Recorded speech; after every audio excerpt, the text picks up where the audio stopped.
ఈరోజు మన ధ్యానాంశం ఏమిటంటే విలాపము. ఏంటంటే మీలో చాలామంది వినే ఉంటారు ఈ విలాపం అనేది. విలాపము అనే మాటని మనం చాలా తక్కువగా వాడతామండి. ఈ మాట విలాపం అనే మాట ఏడుపును సూచిస్తుంది. ఏంటంటే ఏడుపును సూచిస్తుంది. ఎటువంటి ఏడుపు అంటే చూడండి, ఏడుపుల్లో స్థాయి ఉంటుంది కదా. ఇప్పుడు ఎవరైనా మనల్ని గద్దించారనుకో మన కళ్ళు చెమ్మగిలుతాయండి. అంటే అది ఏడ్చి ఏడినట్టు ఉంటారు. ఎవరైనా మనల్ని దూషించారనుకో ఏడుస్తాం. మనకి ఇంకా తీరని బాధ వస్తే రోదిస్తాం. కళ్ళు చెమ్మగిలడం, ఏడవడం, రోదించడం. ఈ రోదించడం అంటే ఒక పీక్ స్టేజ్, ఏడుపులో ఒక పీక్ స్టేజ్. ఈ రోదించడం దాటి మనం ఒక ఏడుపుని చెప్పవలసి వస్తే దానినే విలాపము అంటారు. దాన్ని ఏమంటారండి? విలాపము. అంటే ఇప్పుడు విలాపము అంటే ఎంతో బాధపడుతూ ఏడవడం అన్నమాట. ఎంతో బాధపడుతూ ఏడవడం. మనకి విలపించేటువంటి ప్రవక్త ఉన్నారు. ఎవరు? ఇర్మియా గారు. ఆయన రాసినటువంటి ఇర్మియా గ్రంథం తర్వాత వచ్చేదేంటి అంటే ఆయన ఏడుస్తూ రాయడం లేదు, కళ్ళంట నీళ్ళు పెట్టుకుంటూ రాయడం లేదు, రోదిస్తూ రాయడం లేదు, విలపిస్తూ రాస్తుంది. కాబట్టి మనకి ఏదైనా గాయం తగిలితే ఆ గాయాన్ని ఎవరైనా సరే ఫస్ట్ ఎయిడ్ చేస్తున్నప్పుడు, లేకపోతే ఏదైనా పిన్నిస్ పెట్టి ఇలాగ అంటున్నప్పుడు ప్రాణం విలవిల్లాడిపోతుంది అంటారు తెలుసా. అలా చేస్తుంటే మన కళ్ళంట నీళ్ళు వచ్చేస్తుంటే ప్రాణం ఏమవుతుంది? విలవిల్లాడిపోతూ ఉంటారు. కొంతమంది ఇంజెక్షన్ అంటేనే ప్రాణం ఏమవుతుంది? విలవిల్లాడిపోతూ ఉంటుంది. అలా విలవిల్లాడుతూ ఏడ్చేటువంటి ఏడుపు మాట. అది రోదన కన్నా ఎక్కువ స్థాయి ఏడుపు అని మనం చెప్పవచ్చు. అటువంటి విలాపాన్ని మన రక్షకుడైనటువంటి ప్రభువారు చేశారు. ఏంటంటే మన రక్షకుడైనటువంటి ప్రభువారు విలిపించారు. ఆయన విలాపం ఏమిటో ఒక్కసారి మనం చూద్దాం. ఏమనుకుంటున్నారు ఆయన విలాపం అంటే? ఏమనుకుంటున్నారండి? ఆయన ఎందుకు విలపించి ఉండవచ్చు అని అనుకుంటున్నారు? అదే గెత్సెమనే తోటలో ఎందుకు విలపించి ఉండవచ్చు? మన కోసమనే మన జనరల్కి వెళ్ళిపోద్ది. అమ్మలారా నా కొరకు ఏడవకండి, మీ కొరకు మీ పిల్లల కొరకు ఏడవండి. ఆయన మన కొరకు చింతిస్తున్నాడు కాబట్టి మన చింత యావత్తు ఆయన మీద ఇవి గుర్తుకు వస్తాయి. కానీ గెత్సెమనే తోటలో ఆయన విలపిస్తున్నది ఆ సంగతి, ఆ విషయం వేరు. దానికి సంబంధించినటువంటి వాక్య భాగం మనం చదువుదామండి.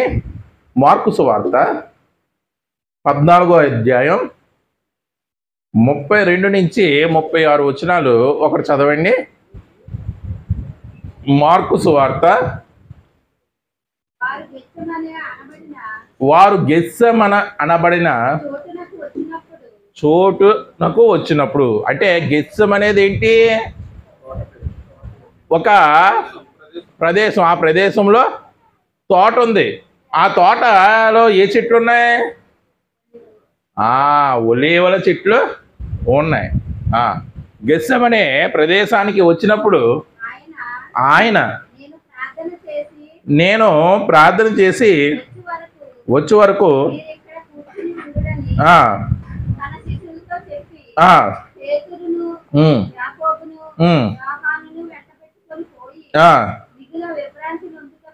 అదిగోండి ఎవరెవరిని వెంట పెట్టుకుని వెళ్ళాడంటే కొంతమంది శిష్యుల్ని అక్కడ ఆగమన్నాడు. ఆంతరంగిక శిష్యుల్ని ఎవరెవరు వాళ్ళు? పేతురు యోహాను యాకోబుని వెంట పెట్టుకుని వెళ్ళి ఎందుకు వెళ్తున్నాడంటే ఆయన మిగుల విభ్రాంతి నొందుటకును అదిగోండి చింతాక్రాంతుడు అగుటకును ఆరంభించును. విభ్రాంతి నొందుతున్నాడంట, చింతాక్రాంతుడు అవుతున్నాడంట. తర్వాత అమ్మా అప్పుడు ఆయన నా ప్రాణము మరణమగునంతగా దుఃఖములో మునిగి ఉన్నది. నా ప్రాణము మరణమవునంతగా దుఃఖంలో మునిగి ఉన్నది. ఏంటి ఆయనకి అంత కష్టం వచ్చిన కష్టం? ఆయన ప్రాణం మరణమవునంతగా దుఃఖంలో ఉందంట. ప్రభువారి ప్రాణం. మీరు ఇక్కడ ఉండి మెలకుగా ఉండడని వారితో చెప్పి, ఎవరితో? పేతురు యోహాను యాకోబు వాళ్ళని కూడా విడిచిపెట్టి కొంత దూరము సాగిపోయి నేల మీద పడి సాధ్యమైతే ఆ గడియ తన యొద్ద నుండి తొలగిపోవాలని ప్రార్థించుచు, నాయన తండ్రి నీకు సమస్తము సాధ్యము, ఈ గిన్నె నా యొద్ద నుండి తొలగించుము. అయినను నా ఇష్ట ప్రకారము కాదు, నీ చిత్త ప్రకారమే కానిమ్ము అనెను. చదవబడినటువంటి వాక్యములో ఆయన ప్రాణం మరణం అవునంతగా ఆయనకి ఏముంది? దుఃఖము ఉంది. తండ్రిని ఏమని ప్రార్థిస్తున్నాడంటే, ఆ గడియ రాకుండా చూడు, నా వద్ద నా ఎదుట ఉన్నటువంటి ఆ గిన్నెను నీ చిత్తమైతే తొలగించు, అయినా సరే నా చిత్తము కాదు నీ చిత్తమే సిద్ధించును గాక. ఏంటి ఆ గడియ? ఆయన ఆ గడియ రాకుండా చెయ్యి అని దేవుణ్ణి ప్రార్థించారు. ఈ గిన్నె నా యొద్ద నుండి నా ఎదుట నుండి తొలగించు అని ప్రార్థించారు. ఏంటి ఆ గడియ? ఏంటి ఆ గిన్నె? ఏమిటి అంటే ఆ గడియ సిలువ వేసేటువంటి గడియ. ఏమిటి ఆ గిన్నె అంటే, ఆ గిన్నెలో ఏముందనుకుంటున్నారు?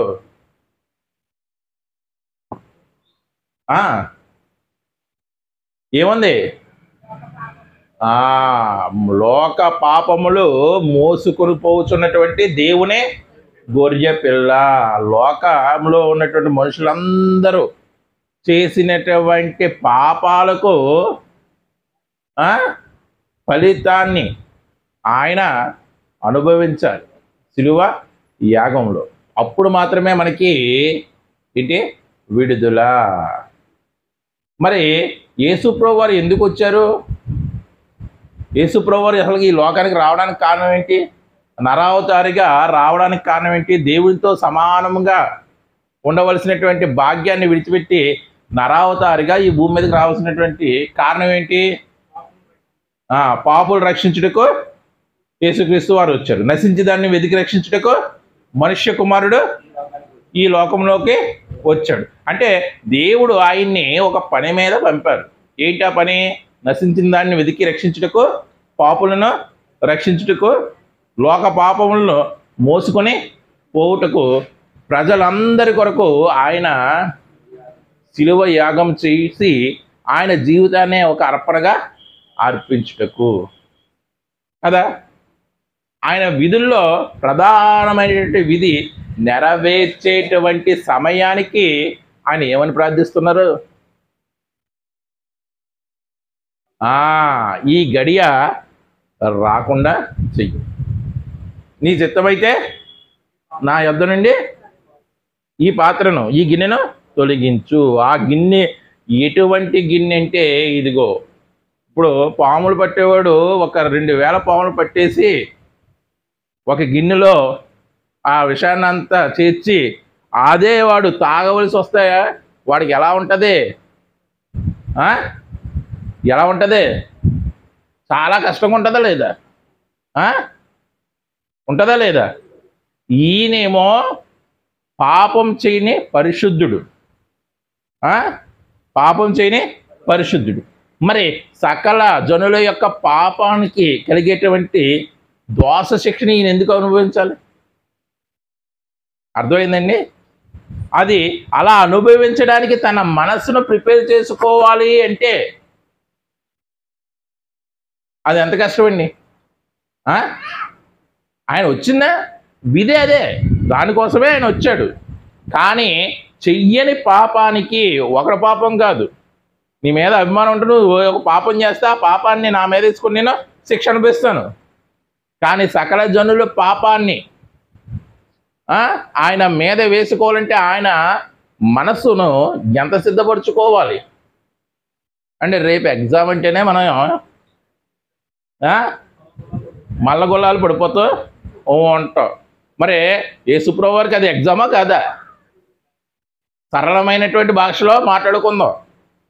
యేసుప్రభువు వారికి ఆ శిలువ యాగం అనేది పరీక్ష కాదా? పరీక్ష కదా.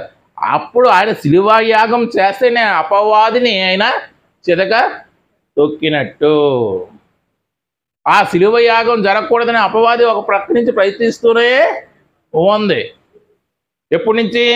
ఆయన ఉపవాసం ఉండి ప్రార్థించినప్పుడు ఆయన్ని కొండ మీద తీసుకెళ్ళింది, దేవాలయపు శిఖరానికి తీసుకువెళ్ళి ఈ రాజ్య మహిమలన్నింటినీ, నేత్రాసను, శరీరాసను, జీవ బ్రహ్మాన్ని అంతటినీ చూపించి, ఇదిగో నువ్వు నా కాళ్ళకు మొక్కితే ఇదంతా కూడా నీ హస్తగతం చేస్తాను అని ప్రయత్నించింది. సాతానా, నీ ప్రభు అయినటువంటి దేవుణ్ణి నువ్వు శోధింపకూడదు, శోధింపవలదు అని గద్దించారా లేదా?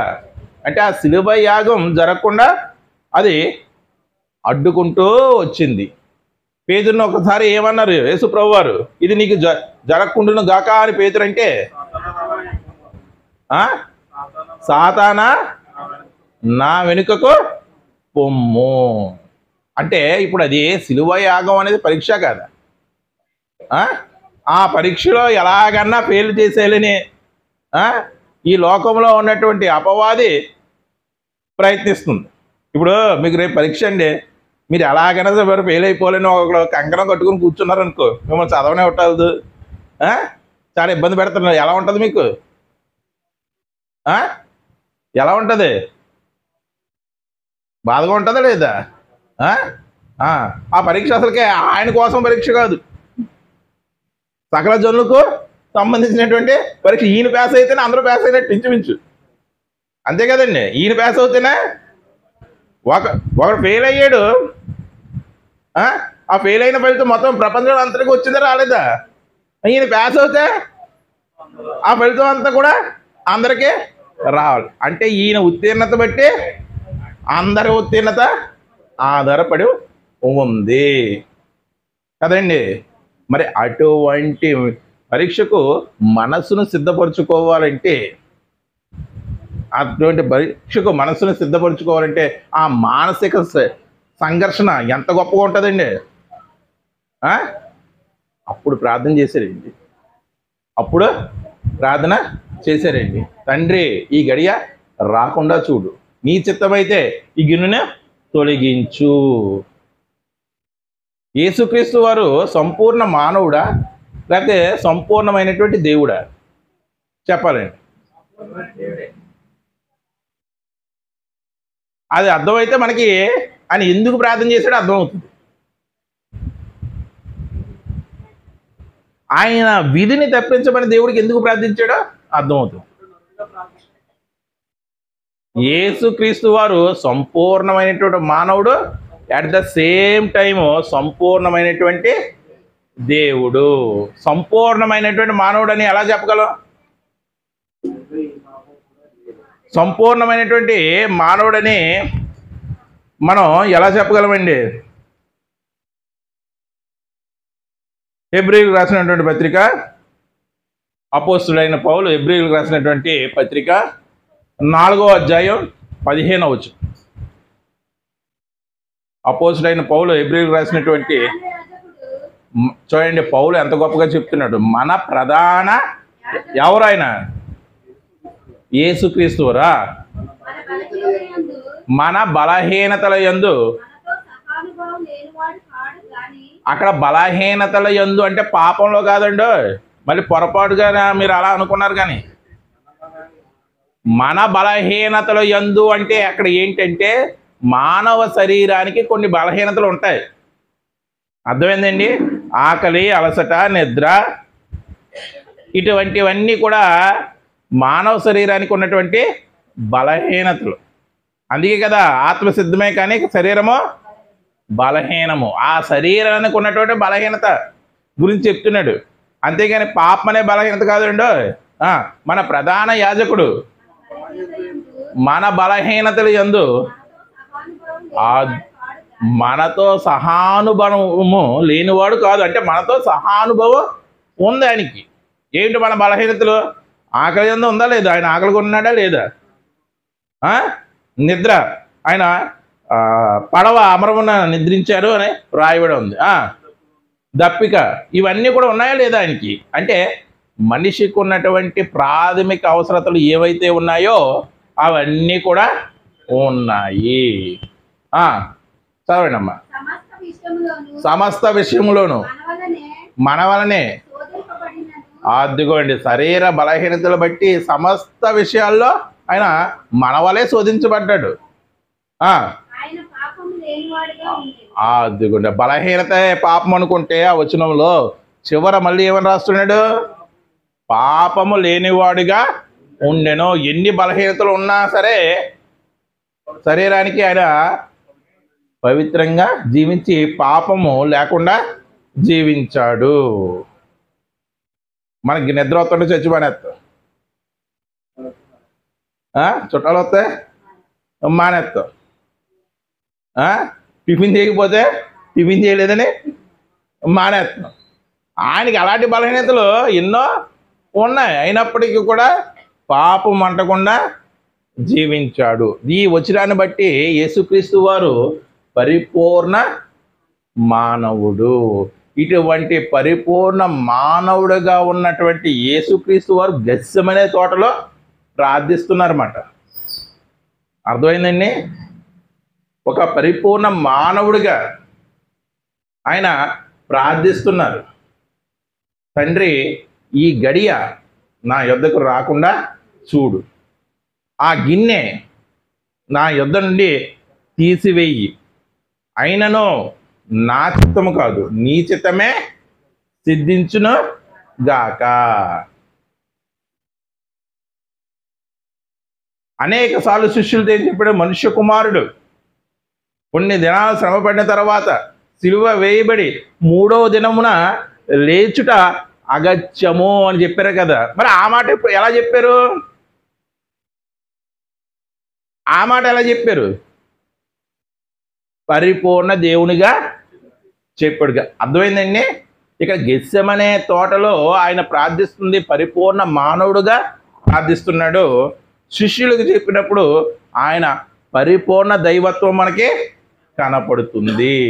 ఇది అర్థమవుతే అది మనకి గెత్సెమనే తోటలో యేసుక్రీస్తు వారు చేసినటువంటి ప్రార్థన అర్థమవుతుందండి. మరి యేసుక్రీస్తు వారు పరిపూర్ణ దైవము అని ఎలా చెప్పగలం? అపోస్తుడైనటువంటి పౌలు కొలసీలకు రాసినటువంటి పత్రిక 2వ అధ్యాయం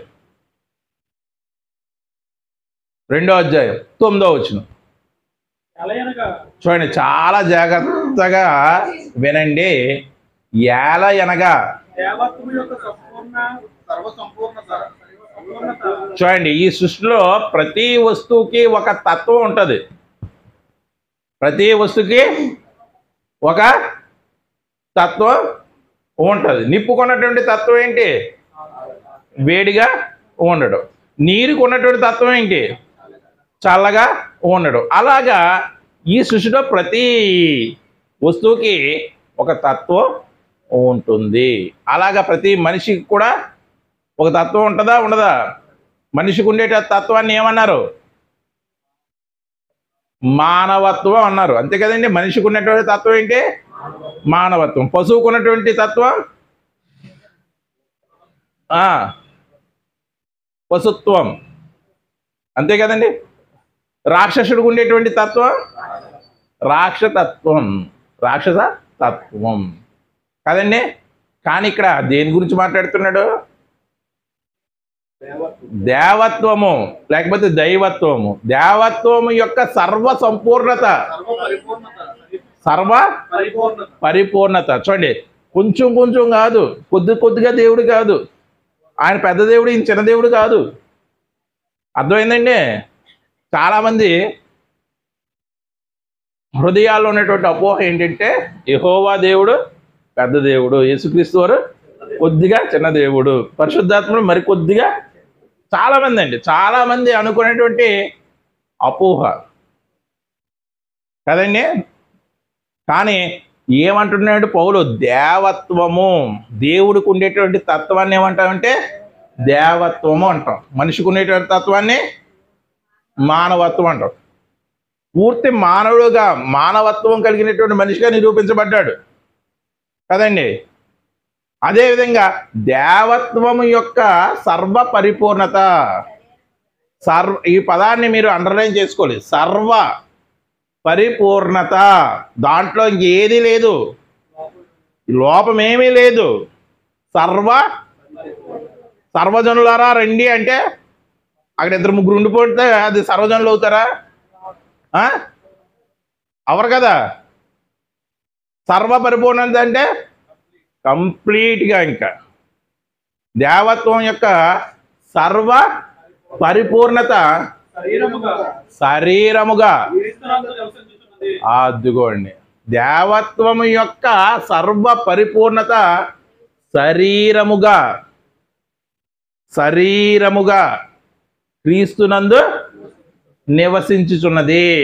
మానవత్వం యొక్క సర్వ పరిపూర్ణత శరీరముగా నివసించిందా లేదా? మానవత్వం కలిగినటువంటి వ్యక్తా కాదా ఆయన? మానవత్వం యొక్క సర్వ పరిపూర్ణత క్రీస్తునందు శరీరంగా వసించుచున్నది. దేవత్వం యొక్క సర్వ పరిపూర్ణత క్రీస్తునందు వసించుచున్నది, లేకపోతే నివసించుచున్నది. అంటే ఇప్పుడు మన రక్షకుడైనటువంటి యేసుక్రీస్తు వారు పరిపూర్ణ మానవుడు, పరిపూర్ణమైనటువంటి దేవుడు, నరావతారిగా వచ్చినటువంటి దేవుడు. ఆయన నరుడు కాబట్టి దైవానికి లోబడాలి, కాబట్టి దైవానికి ఆయన లోబడారు. మా తండ్రి మీ తండ్రి ఒక్కడే, నా దేవుడు మీ దేవుడు ఒకడే. ఏ సందర్భంలో పలికాడు? పరిపూర్ణ మానవుడిగా ఆయన పలికాడు. అర్థమవుతుందండి. నా తండ్రి మీ తండ్రి ఒక్కడే, నా దేవుడు మీ దేవుడు ఒక్కడే. ఆ మాట పరిపూర్ణ మానవత్వంలో ఉండి పలికాడు. తండ్రి, చేయుటకు నీవు నాకు అప్పగించినటువంటి పనిని నేను సంపూర్ణంగా నెరవేర్చాను. గతంలో నీ యొద్ద నాకు ఏ మహిమ ఉందో ఆ మహిమతో నన్ను, మరి ఇది దైవత్వం, ఆయనకు మహిమ ఉంది, ఆ మహిమను నాకు మళ్ళీ ప్రసాదించు అనే పరిపూర్ణ దైవ మానవుడిగా మాట్లాడుతున్నాడు.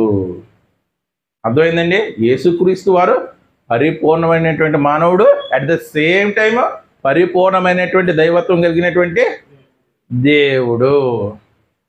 ఇప్పుడు మనం ఎవరికైనా సహాయం చేసామనుకోండి, నిజంగా దేవుళ్ళ వచ్చేవరా అంటారు.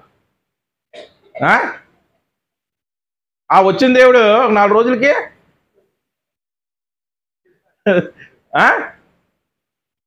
దెయ్యం కింద మారిపోయే అవకాశం ఉందా లేదా? అంటే మనలో ఒక్కొక్కసారి దైవతత్వం బయటపడుతుంది, ఒక్కొక్కసారి దయ్యపు తత్వము బయటపడుతుంది. అర్థమైందండి. ఒక్కొక్కసారి జాలి చూపిస్తాము, ఒక్కొక్కసారి ఏం చూపిస్తాము? అంతే కఠినాత్ములు అయిపోతాము. ఆయన ఎందు అది లేదు. ఆయన ఒక్కసారి కోపపడ్డాడు. ఇప్పుడు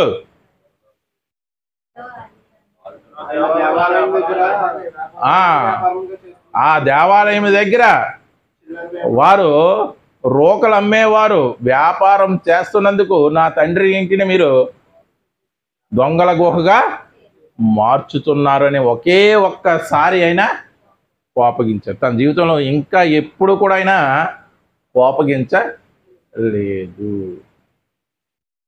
మరి ఇటువంటి లక్షణం మనకి కూడా ఉందండి. అర్థమైందండి? పరిపూర్ణ మానవత్వము, పరిపూర్ణ దైవత్వము యేసుక్రీస్తు వారికి అనుకుంటున్నారా? యేసుక్రీస్తు వారికి అనుకుంటున్నారా? మనకి కూడా ఉండాలనే దేవుడు కోరుకుంటున్నాడు. అందుకే కీర్తన గ్రంథం 90వ కీర్తన ఎక్కడ అనుకుంటా, నాకు సరిగ్గా ఐడియా లేదు. అక్కడ యెహోవా తీర్పు తీర్చుచున్నాడు. ఆయన దైవముల మధ్య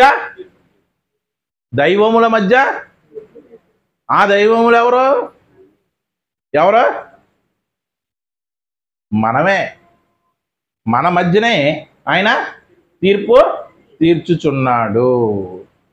అంటే మనకి కూడా ఆ దైవత్వాన్ని దేవుడు ఆపాదించాడు. ఎంతండి? 82 కీర్తన గ్రంథం 82 1. దేవుని సమాజంలో దేవుడు నిలిచి ఉన్నాడు. దైవముల మధ్యను ఎవరు ఆ దైవములు? మనమే. మనలో దైవత్వం కలగాలని ఆయన కోరుకున్నాడు. మానవత్వం మనకు కలుగు చేసి ఆ మానవత్వం వల్ల ఎలా మారాలని కోరుకున్నాడంటే దైవత్వంగా మారాలని కోరుకున్నాడు.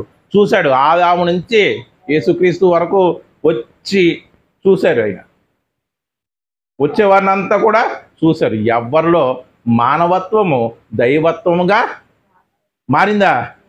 మారలేదు. ప్రవక్తల్లో కూడా మారలేదు.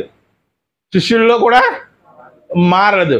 ఆ మానవత్వం దైవత్వంగా మారినటువంటి వ్యక్తి ఎవరంటే యేసుక్రీస్తు వారు. ఆయన మాత్రమే పాపానికి బలిగా అర్పించడానికి ఆయన మాత్రమే అర్హుడు. ఆయన ఆ ప్రపంచ మానవాళి పాపానికి ఆయన తన శరీరాన్ని బలి అర్పించడానికి ఎందుకు అర్హుడయ్యాడంటే ఆయన మానవత్వం నుండి దైవత్వంగా రూపాంతరం చెందినటువంటి వ్యక్తి. ఎవరు? యేసుక్రీస్తు వారు. అంత గొప్ప క్యారెక్టర్ అండి. మరి ఈ గెత్సెమనే తోటలో చెప్పుకుంటున్నటువంటి సందర్భంలో ఆయన మానవత్వం గురించి చూసాం, దైవత్వం గురించి చూసాం. ఆయనే ఏమన్నారంటే యేసుక్రీస్తు వారు, మీరు దైవములని నేను అన్నం కాదు, మీ ధర్మశాస్త్ర గ్రంథంలో కూడా రాయబడి ఉన్నది కదా. యోహాను సువార్త 10వ అధ్యాయం అనుకుంటా. మీరు దైవములని నేను అనడం కాదు, మీ ధర్మశాస్త్ర గ్రంథంలో కూడా రాయబడి ఉన్నది. అంటే ప్రతి మనిషి మానవత్వం కలిగినటువంటి మీరు ఎంతమ్మా? 10:34. అందుకు యేసు మీరు దైవములని నేనంటినని మీ ధర్మశాస్త్రములో రాయబడి ఉండలేదా? నేను అనడమే కాదు, మీ ధర్మశాస్త్రముల గ్రంథంలో రాయబడి ఉండలేదు. ఎక్కడ రాయబడి ఉంది? ఇందా చదివారు కదా. దేవుడి సమాజంలో దేవుడు నిలిచి ఉన్నాడు. దైవముల మధ్య ఆయన తీర్పు తీర్చుచున్నాడు. అంటే దేవుడి యొక్క ఉద్దేశం ఏంటంటే మనిషికి మానవత్వం ఇచ్చి ఆ మానవత్వం ఎలా మారాలని కోరుకుంటున్నాడు? దైవత్వంగా మారాలని కోరుకుంటున్నాడు. కానీ ఏమొచ్చేసింది మధ్యలో? దయ్యపు తత్వం వచ్చేసింది. అందుకే యేసుక్రీస్తు వారు మీరు దైవములు అనే నోటితోనే ఆయన ఏమన్నారంటే మీరు మీ తండ్రి యగు అపవాది సంబంధులు. దయ్యపు తత్వం మనకి వచ్చేసిందా రాదా? వచ్చేసింది. చక్కగా భార్యకి అన్ని అమర్చి పెట్టినప్పుడు భార్య ఏమంటది? మీరు దేవుడండి అంట. కూరలో పచ్చిమిరపకాయ లోడ్ చెయ్యి, ఏమంటది? వెంటనే దేవుడల్లా ఎలా మారిపోద్ది? దయ్యంగా మారిపో. భార్య చక్కగా భర్తకి అన్నీ అమర్చి పెడుతున్నప్పుడు నా భార్య దేవత లాంటిది. ఏదన్నా తక్కువ చేసినప్పుడు అదిగో పెద్దవారు చెప్తున్నారు, అనుభవజ్ఞులు. ఎలా కనబడతారంట? అంటే మేలు జరిగితేనే మనకి ఎదుటి వ్యక్తిలో ఏం కనపడుతుంది? దైవత్వం కనపడుతుంది. కీడు జరిగితే రాక్షసత్వాన్ని చూస్తాం మనం. అదే చెప్పారు పెద్దలు సింపుల్గా, పెడితే పెళ్ళి లేకపోతే చావు. కానీ దేవుడి స్వభావం అలాంటిది కదండి. ఆయన నీతిమంతుల మీదను అనీతిమంతులు కూడాను తన తొలకరి వర్షమునే కురిపిస్తున్నాడు. ఒకే రీతిగా సూర్యుడిని ఉదయింప చేస్తున్నాడు. చూడండి, ఇప్పుడు ఒక రాజు కొడుకు తిరిగి ఏమవుతాడు? యువరాజుగా ఉండి రాజు అవుతాడు. ఒక గాడిద పిల్ల ఏమవుతుంది పెద్ద అయ్యాక? మనం ఎవరి కుమారులు? ఎదిగి ఏమవ్వాలి? ఎదిగంటే ఇలాగ శారీరకంగా కాదు, ఆత్మీయంగా ఎదిగి ఏమవ్వాలి? అదే కదా రూల్. మరి అదే చెప్పారు యేసుప్రభువు, మీరు దైవములని నేనంటిని మీ ధర్మశాస్త్రం గ్రంథంలో కూడా రాయబడి ఉంది. అంటే ఆ మానవత్వంలో నుండి మనం సరిగ్గా ఎదగలేదు మాట. ఆ మానవత్వం నుంచి దైవత్వంలోనికి మనం సరిగ్గా ఎదగలేదు. గిడసత అయిపోయాం, మరుగుజ్జులం అయిపోయాము. ఆధ్యాత్మిక జీవితంలో మరుగుజ్జుతనం వచ్చేసింది. ఎందుకు మరుగుజ్జుతనం వచ్చేస్తుంది? మరుగుజ్జుతనం ఎందుకు వస్తుంది?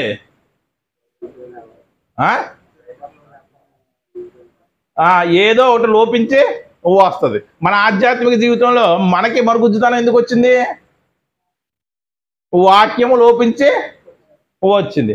అందుకే మనలో మానవత్వం లేదు, దైవత్వం లేదు. ఏమో ఏ తత్వం ఉంది? రాక్షస తత్వము.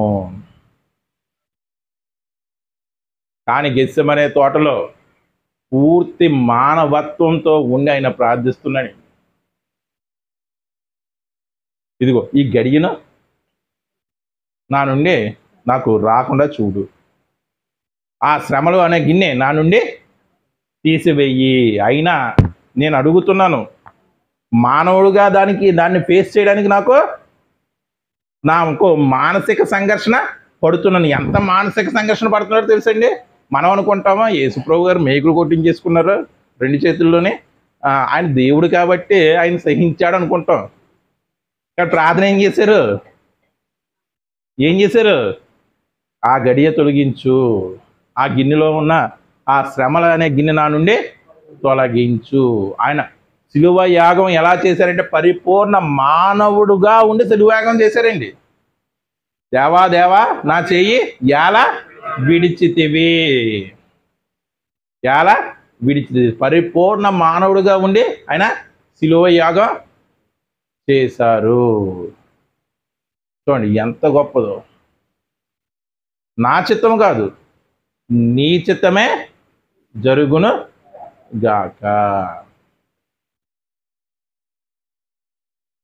సిలువ మరణాన్ని పొందారా లేదా? ఆయన పొందారు. మరణాన్ని జయించారా లేదా? జయించారు. అంటే యేసుప్రభు వారికే గిన్నె ఉందనుకుంటున్నారా? కేవలం యేసుప్రభు వారికే గిన్నె ఉందనుకుంటారు ఎదుట. మనకి ఉందా లేదా? ఉందా లేదా? ఏ గిన్నె? అదే ఆ బాధ్యత అనే గిన్నె మనకి ఎక్కడ కనపడుతుంది? ఆ బాధ్యత అనే గిన్నె ఎక్కడ కనపడుతుందండి? ఆయన ఒక పాత్రను, అది గిన్నె కదా, అదే గిన్నె కదా. ఆ గిన్నెలో ఏముంది? ద్రాక్షారసం అని మనం అనుకుంటున్నాం. ఆయన చెప్పినట్టు బాధ్యత ఉంది. ఆ బాధ్యత నిర్వహించడానికి ఎన్ని కష్టాలు పడాలి, ఆయన పునరుద్ధానాన్ని తీయండి ఒకసారి. కొరింథీయులకు రాసిన మొదటి పత్రిక 11వ అధ్యాయం 25. దాన్ని విడిచి ఇది మీ కొరకైనటువంటి నా శరీరము, నన్ను జ్ఞాపకం చేసుకుంటుకే దీన్ని చేయడని చెప్పుడి. ఆ ప్రకారమే భోజనమైన పింట. ఆ పాత్రకు మరో పేరు, పాత్రకు మరో పేరు ఏంటండి? గిన్నె కదండి. మట్టిదైతే పాత్ర అంటాం, స్టీల్దైతే గిన్నె అంటాం, లోహంతో చేయబడిందని ఏమంటాం? గిన్నె అంటాం. ఒక పాత్రను ఎత్తుకొని ఈ పాత్ర నా రక్తం వలనైనా కొత్త నిబంధన, అదిగో మీరు దీనిలోది తాగునప్పుడల్లా నన్ను జ్ఞాపకం చేసుకున్నట్టుగా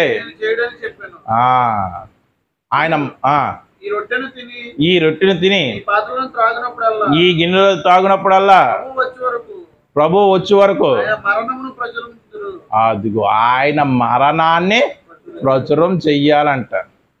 ఆయన ప్రతి వారం మీ ముందుకు ఒక గిన్నె తీసుకొస్తున్నాడు. ఏముంది ఆ గిన్నెలో? బాధ్యత ఉంది. ఏ బాధ్యత అది? ఆయన మరణాన్ని ప్రచురం చేయవలసినటువంటి బాధ్యత. ఆయన మరణాన్ని ప్రచురం చెయ్యాలంటే ఎంత కష్టపడాలి? ఎంత కష్టపడ? ఈజీ అండి.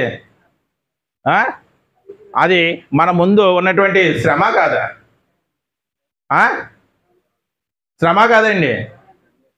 జనులు నా గురించి మిమ్మల్ని హింసించి దూషించి చెడ్డ మాటలు ఎలా పలుకున్నప్పుడు ఎందుకు పలుకుతారు? ఎందుకు దూషిస్తారు?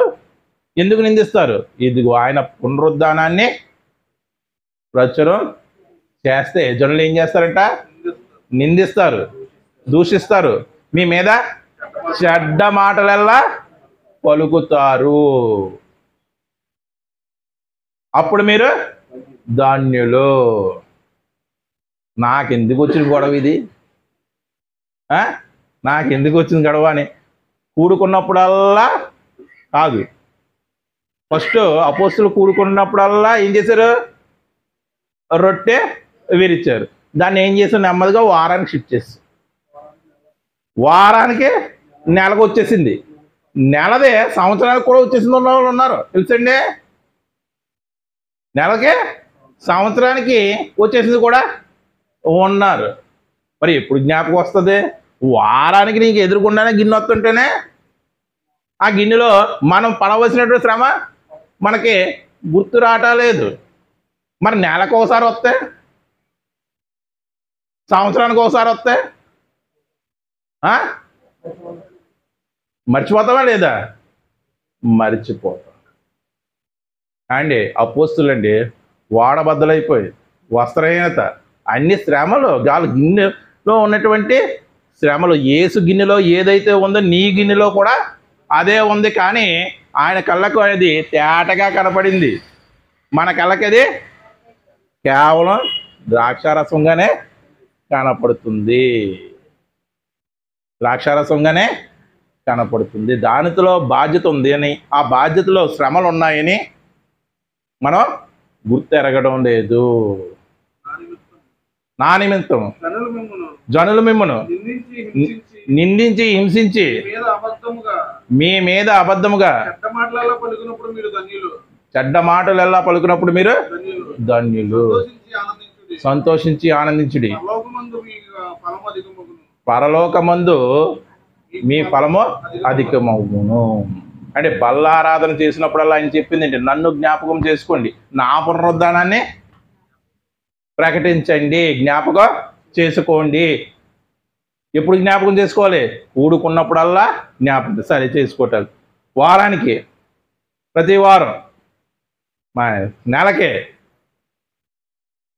సంవత్సరం, ఇంకేం సంవత్సరానికి ఒకసారి జరుపుకోవడం కదా బర్త్డే. అంటే శ్రమ సంవత్సరానికి ఒకరోజే నువ్వు శ్రమ పడతావు అన్నమాట. ఆ శ్రమ ఒకరోజే గుర్తుకొస్తుంది అన్నమాట నీకు.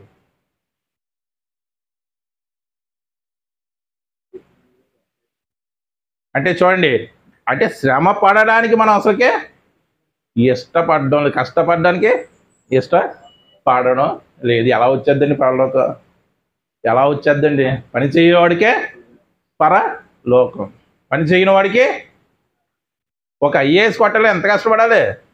18 గంటలు చదువుతూనే కానీ అవ్వదు. ఏంటి? ఒక సీటులో కూర్చోడానికి, ఒక జిల్లాని ఏలడానికి. మరి ఆయన ఇచ్చేటువంటి సింహం ఎటువంటిది? మనల్ని ఏలికలుగా చేస్తానన్నాడా లేదా? మనల్ని ఏలికలుగా చేస్తానన్నాడా లేదా? మీరు రాజులైన యాజక సమూహం, రాజులైన యాజక సమూహం. ఎవరంట మనం? ఎవరంటండి? రాజులం అంట. అంటే రాజు యొక్క విధేంటి? ఏలడమే కదా, ఏలడమే కదా. రాజులైన యాజక సమూహం. యాజకుని విధేంటి? యాజకుని విధేంటి? మనిషికి దేవునికి మధ్య వారధి వంటివాడు.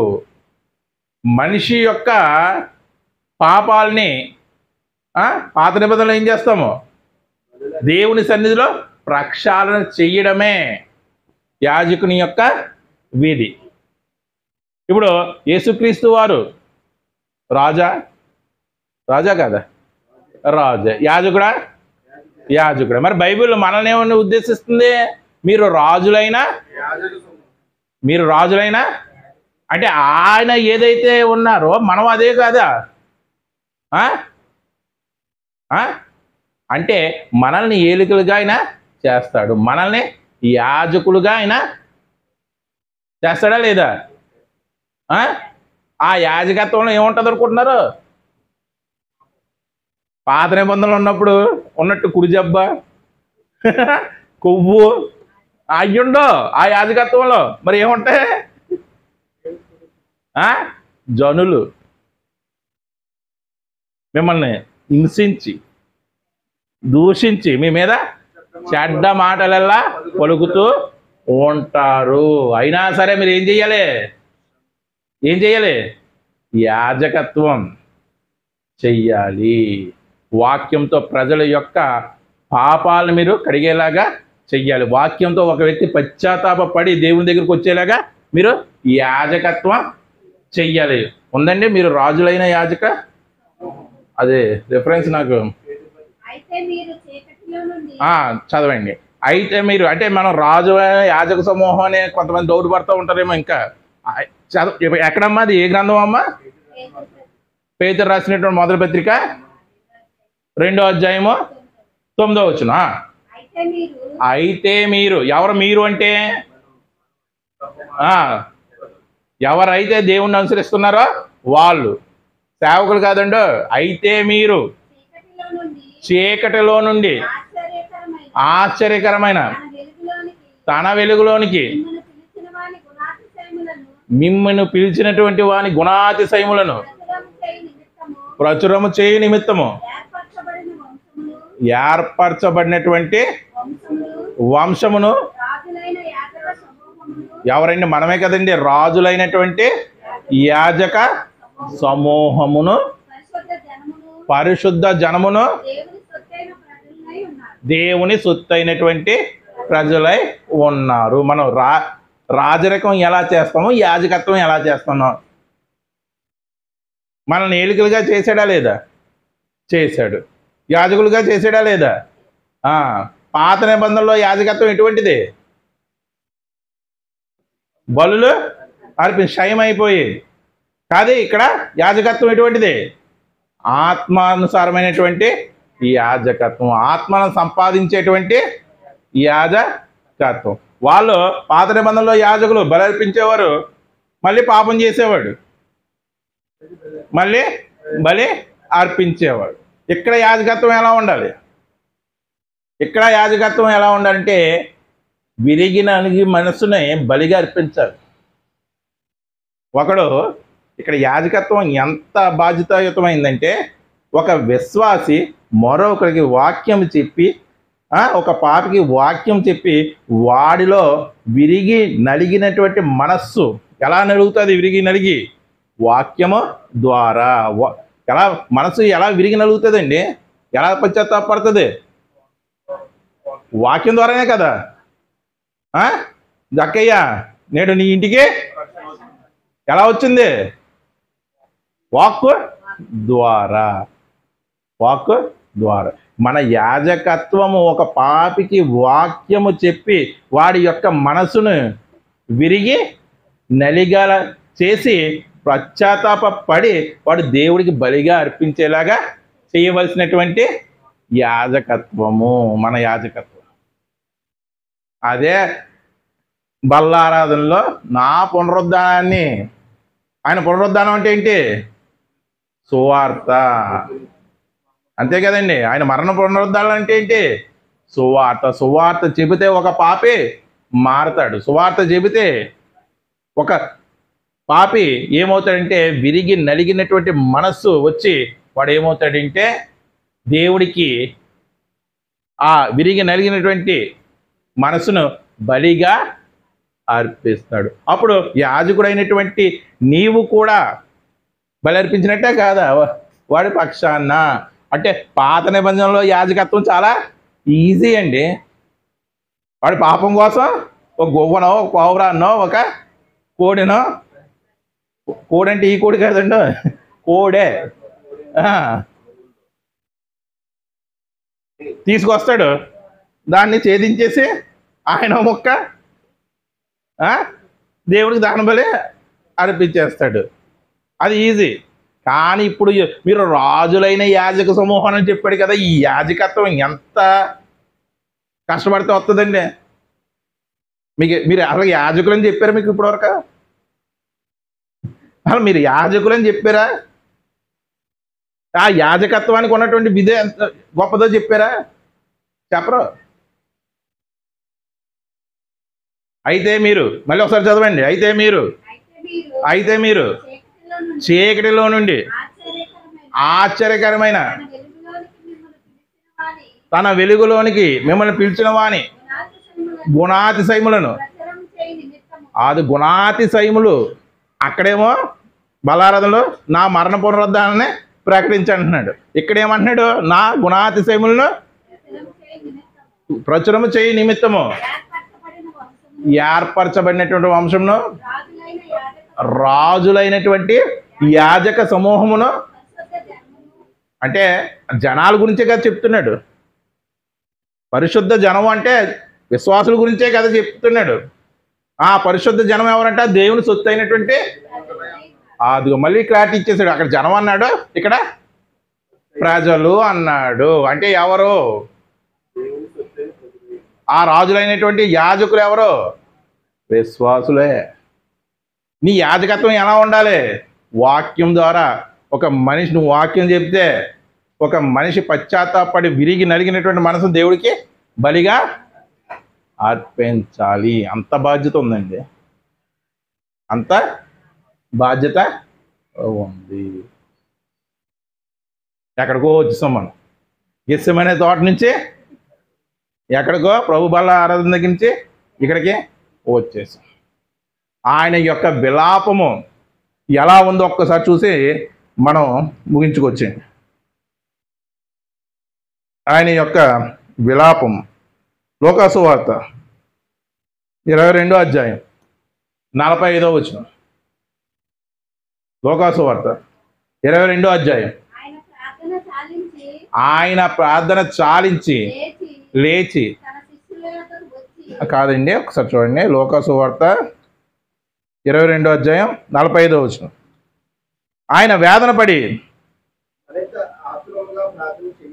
అదే కదండి లోకాసు వార్త 22:40 44.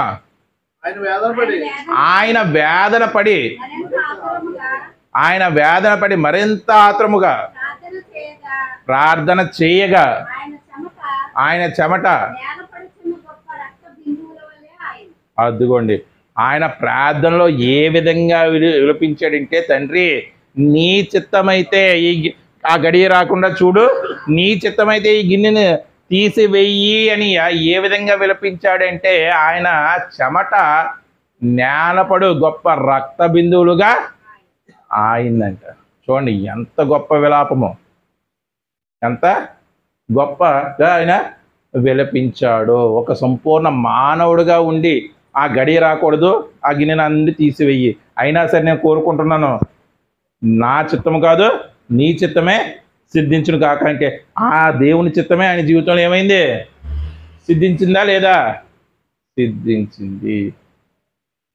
మనం ఏం తీసామని చెప్తున్నాం? తండ్రి నాకు ఉన్నటువంటి అప్పుల బాధ తీసే తండ్రి, నాకు ఉన్నటువంటి మానసిక సంక్షోభాన్ని తీసేతండ్రి, అది తీసేదండ్రి, ఇది తీసేతండ్రి అంటున్నాం. కానీ ఆ గిన్నెలో ఉన్నటువంటి శ్రమలను అనుభవించడానికి సహాయం చెయ్యి అని ఎప్పుడైనా ప్రార్థించావా? కొన్ని తీసేమని ఎప్పుడైనా ప్రార్థించావా? ప్రభువా చెయ్యలేకపోతున్నాను ప్రభువా తీసే ప్రభువా అని ప్రార్థించావా? అసలు శ్రమలు ఉన్నాయని మనకి ఎరుకే లేదు. ఆ శ్రమలు తీసే ప్రభువా, అయినా నా చిత్తం కాదు ప్రభువా నీ చిత్తమే సిద్ధించును గాక. అపోస్తులు ప్రార్థన చేసి ఉంటారా లేదా? ఆయన వాళ్ళకు ఉన్నటువంటి శ్రమలను బట్టి, ప్రభువా శ్రమలను తీసే ప్రభువా, అయినా మా చిత్తం కాదు ప్రభువా నీ చిత్తమే సిద్ధించును గాక అంటే మళ్ళీ మరుసటి రోజున పంపించేసాడు భయంకర ఏరియాకి. అపోస్తులనే మళ్ళీ మరుసటి రోజునే పంపించేసేవారు భయంకరమైనటువంటి ఏరియాకి. మరి నీ గిన్నెలో ఉన్నదేంటి? నీకు వారం వారం తారసపడుతున్నటువంటి గిన్నెలో ఉన్నదే ఏముంది? ఆయన గిన్నెలో ఏ అయితే శ్రమలు ఉన్నాయో నీ గిన్నెలో కూడా అదే శ్రమలు ఉన్నాయి. నువ్వు ఎలా మాట్లాడాలో తెలుసా? ఒక పౌలులాగా మాట్లాడాలి. ఒక గొప్ప మాట మాట్లాడాడండి పౌలు. చూడండి ఒక్కసారి చూసి ముగించుకోవచ్చు. పౌలు మాట్లాడినటువంటి మాట కొలస్సీ పత్రిక 1వ అధ్యాయం 24వ వచనం. కొలస్సీ పత్రిక 1వ అధ్యాయం 24వ వచనం.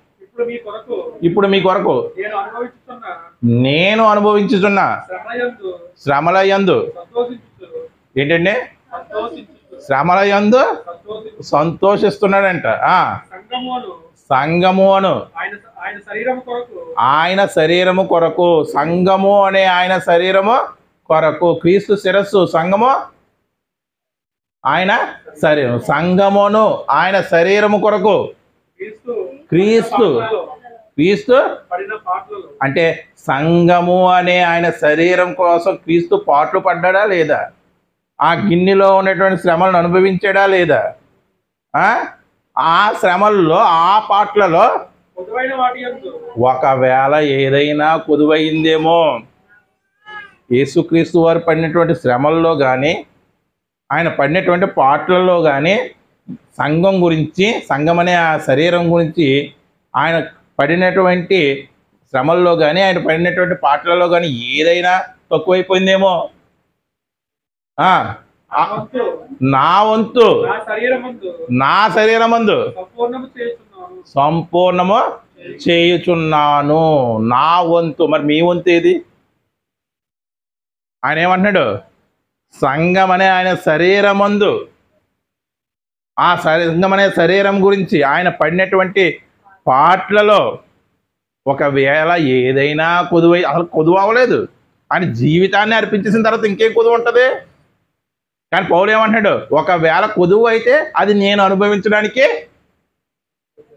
సిద్ధంగా ఉన్నాను అంటున్నాడు అన్నమాట.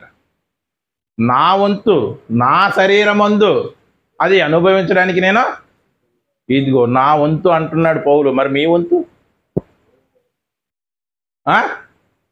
మీ వంతు ఎలా పిలుస్తున్నారండి? ఇదిగో మన వంతు ఉంది. ఆయన సంఘం అనే శరీరం గురించి అనుభవించినటువంటి శ్రమల్లో కొదువై ఉంటే మీ వంతు ఉంది, రండి అనుభవించండి అని పిలుస్తున్నారు బోధకులు ఈరోజు. ఆస్తి గొడవల, అప్పుల బాధల, ఆరోగ్య సమస్యల, పెళ్ళవలేదా? ఈయన పిలుపు ఎలా ఉంది? ఈయన పిలుపు ఎలా ఉంది? పౌలు పిలుపు సంఘమనే ఆయన శరీరం గురించి క్రీస్తు పడినటువంటి పాటలలో ఏదైనా కొదువైతే అది నా వంతుగా నా శరీరమందు అవి సంపూర్ణం చేయడానికి సిద్ధముగా ఉన్నాను. ఈ పిలిపెత్తే ఎవరైనా వస్తారండి? మా వంతు అసలుకే మేము రాము. మీ పని మీరు చూసుకోండి. అంటే బోధన ఎలా మార్చేసాడో చూడండి అపవాది. బోధన ఎలాగా మార్చి చాలామంది అడుగుతారండి, యేసుక్రీస్తు వాళ్ళు అసలుకే ఆ గడియ రాకూడదని ఆ గిన్నె తొలగించమని ఎందుకు ప్రార్థన చేశారు? ఆ డ్యూటీ నిమిత్తమే కదా ఆయన వచ్చారు అని అడుగుతారు. కానీ మనం చెప్పవలసినటువంటి సమాధానం ఏంటి? ఆయన సంపూర్ణ మానవత్వం ఉంది, సంపూర్ణ దైవత్వము ఉంది. ఆ గిన్నెలో ఉన్నది శ్రమలు. ఆ శ్రమలు ఆయనకు మాత్రమే కాదు, మనకి ఒక గిన్నె ఉంది. ఆ శ్రమలు మనం కూడా అనుభవించాలని ఆ గిన్నె వారం వారం గుర్తు చేస్తుంది. అంటే యేసు గిన్నెలో ఏముందో నీ గిన్నెలో కూడా అదే ఉంది. దాన్ని అయోగ్యంగా కానీ 28వ వచనం ముగించేసుకొచ్చేయండి. అయోగ్యంగా కానీ 28వ వచనం ఒక్కసారి చూస్తుంది. 1 కొరింథీ 11వ అధ్యాయం. కాబట్టి ప్రతి మనుష్యుడు తనను తాను ఏమని పరీక్షించుకుంటావు? తీసుకున్నాడు. ఇప్పుడు ఏమని పరీక్షించుకుంటావు? అది తీసుకునేటప్పుడు ఏమని పరీక్షించుకుంటాడు? నా వంతు నేను పడుతున్నానా లేదా శ్రమలు? ఆయన పునరుద్ధాన్ని ప్రకటించేటువంటి విషయంలో నా వంతు నేను శ్రమలు పడుతున్నానా లేదా అని ఏం చేయాలి? పరీక్షించుకోవాలి. మనం ఎలాగా పరీక్షించుకుంటాం? ఈరోజు పాపం చేసినండి, నేను తీసుకోనండి. అపరిశుభ్రంగా ఉన్నానండి, నా శరీరం అపవిత్రంగా ఉందండి, నేను అదే ఆయన పరీక్షించుకోమంట. క్రీస్తు పడినటువంటి సంఘము కొరకు క్రీస్తు పడినటువంటి పాటలో ఏదైనా కొదువై ఉంటే అది నువ్వు నిర్వర్తించాలి నీ వంతుగా. అలా నిర్వర్తిస్తున్నావో లేదో నువ్వు ఏం చేయాలి? పరీక్షించుకోవాలి. మరి ఇలా బోధిస్తున్నారండి, ఇలా చెప్తున్నారండి. అపవాది బోధన ఎలా మార్చేస్తుందంటే దురద చెవులు గలవారే తమ కొరకు ఏం చేస్తున్నారట? బోధకులనే పోగు చేసేసుకుంటున్నారట. తమ అనుకూలమైనటువంటి బోధకుల్ని పోగు చేసుకుంటున్నారంట. అదండి క్రీస్తు గిన్నె మనకు నేర్పిస్తున్నటువంటి పాఠం. ఏం నేర్పిస్తుందంటే శ్రమలను ఆయన పక్షంగా మనం అనుభవించాలి అనే గిన్నె నేర్పిస్తున్నటువంటి పాఠం. ప్రార్థన చేసుకుంటాం.